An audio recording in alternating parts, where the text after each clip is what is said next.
Halo semuanya, ketemu lagi hari ini dengan Miss Nadia. Oke, sebelum mulai ke pembelajaran atau kalian saksikan video ini, yuk kita sama-sama membaca doa terlebih dahulu menurut agama dan kepercayaan kalian masing-masing, supaya kita selalu diberi kesehatan, diberi perlindungan, dan semoga wabah ini cepat berlalu ya. Jadi kita bisa kumpul-kumpul lagi di sekolah, belajar lagi di sekolah, atau belajar di rumah. Oke. Nah, hari ini Miss Nadia mau menyampaikan satu bab, yaitu bab yang wajib kalian ketahui atau satu bab yang wajib kalian pelajari di jenjang sekolah kalian. Apa sih? Sempat kita bahas kemarin di video call ya, bahwa hari ini kita akan mempelajari tentang drama, ya. Drama. Ada yang sudah tahu drama itu apa?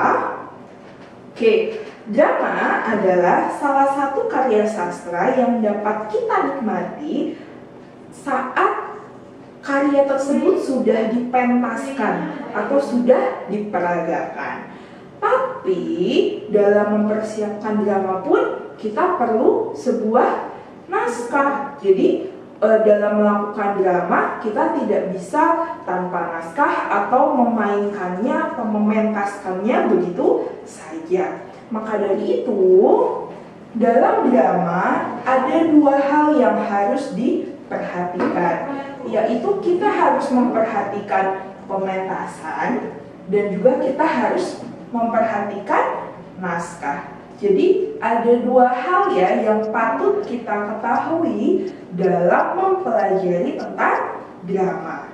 Oke, yang pertama saat mempelajari pementasan, mungkin ada yang sudah pernah menonton secara langsung atau menonton dari YouTube pementasan drama seperti apa. Nah, ada beberapa hal atau beberapa unsur yang perlu kita cermati saat pementasan drama itu berlangsung atau kita saksikan. Yang pertama, ada tata lampu. Tata lampu kita biasanya nyebutnya apa? Backlight seperti itu gitu ya. Tata lampu dari atas, disorot, dari samping, itu pun akan memengaruhi pementasan. Yang kedua, tata busana.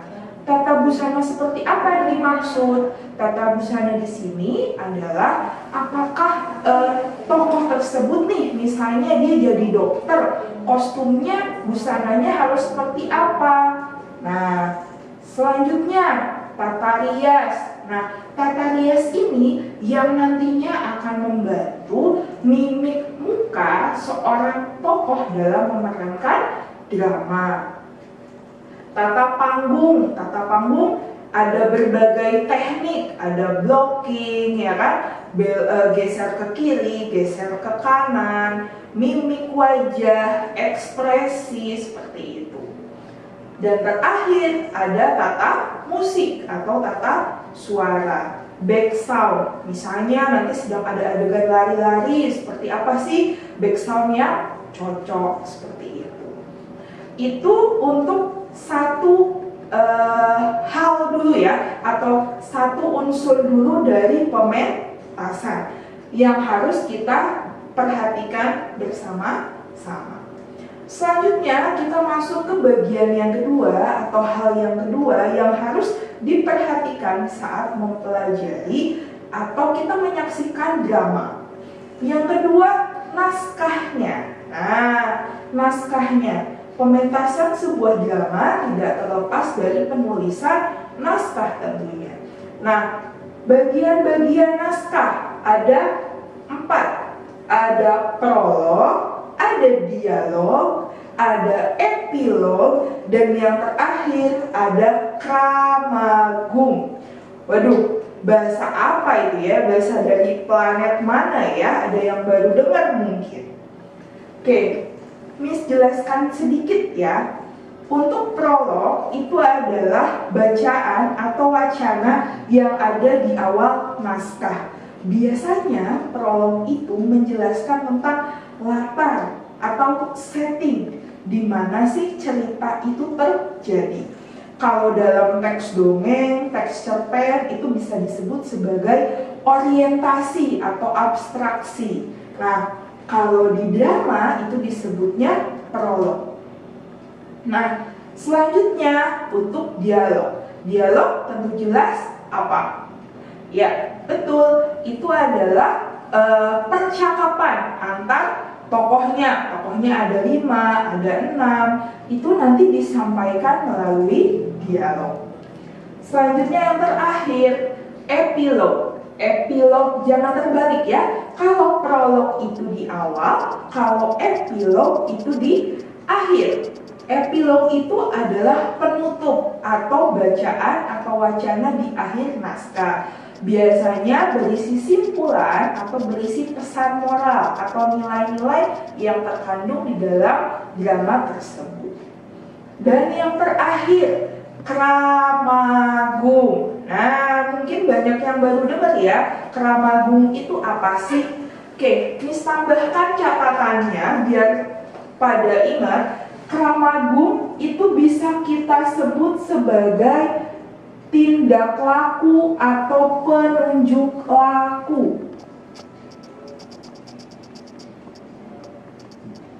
Penunjuk laku. Oke.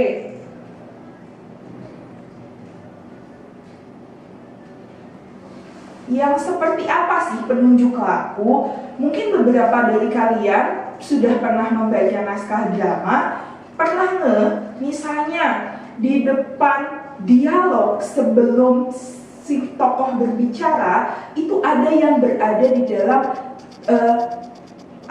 di dalam tanda kurung 2 ya. Nah, misalnya di dalam kurung 2-nya itu ada kalimat atau kata-kata berlari terbirit-birit. Nah, itu yang dimaksud di dalam tulisan situ itu adalah penunjuk laku atau tindak laku gimana sih seorang tokoh nantinya berperan atau memainkan drama tersebut. Nah, walaupun memang tidak semua naskah drama mencantumkan Kramagungnya, tapi dalam beberapa naskah drama sudah ada yang memakai Kramagung. Supaya apa? Supaya bisa memahami, oh situasinya seperti apa sih? Suasananya seperti apa sih?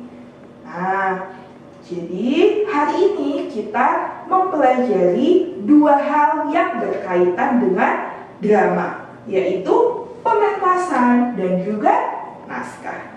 Apabila ada yang masih kurang dipahami, kalian tidak usah sungkan untuk bertanya ya.